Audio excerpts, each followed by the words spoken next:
Es stellt sich außer, dass zu Lansing keine anderen Bomben mehr liegen.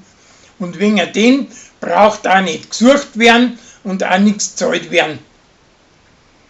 Feuerwehrleute machen der Wettrennen und Fanny und Annalena laufen außer der Reihe auch mit und haben Besseres wie die ganzen geschlauchten Mannsbilder und werden auf das nachher auch bei der Feuerwehr aufgenommen. Der Hubert nimmt sich einen Kornzleicher und ladet einen falschen Sprit ein, so dass er mitten auf der Strecke liegen bleibt. Vor die Leute schiebt er das nachher seiner Alten in die Schuhe und damit's dicht hält, kauft er ihrer sinteuerne Fetzen.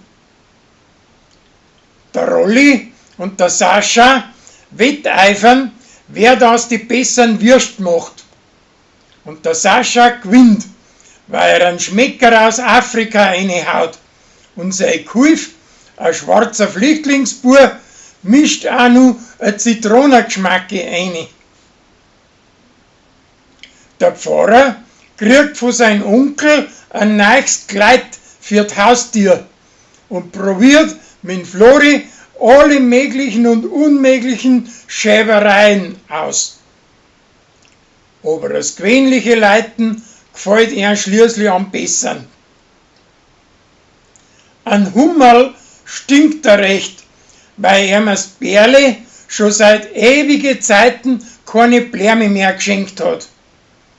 Auf das Aufe kauft er ihrer einen sinteuren Blärmebuschen, aber das ist ihrer jetzt auch wieder nicht recht.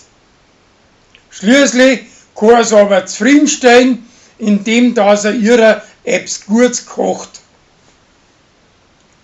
Der Uri, seine Freundin, wird allwegs komischer und ihrer kommt für, dass der Diretare ausgegangen ist. Ein Gregor, sein preußischer Stiefsohn, gibt sie alle mehr mit dem Pfarrer seiner Schwester ab.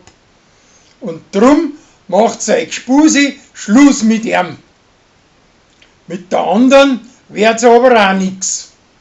Die tut daheim mit dem Chris einen kreislichen Film anschauen und die zwei schlafen ein dabei, weil wegen der Kälte das Fenster zu ist und der Herzstrahler die ganze Luft vergift.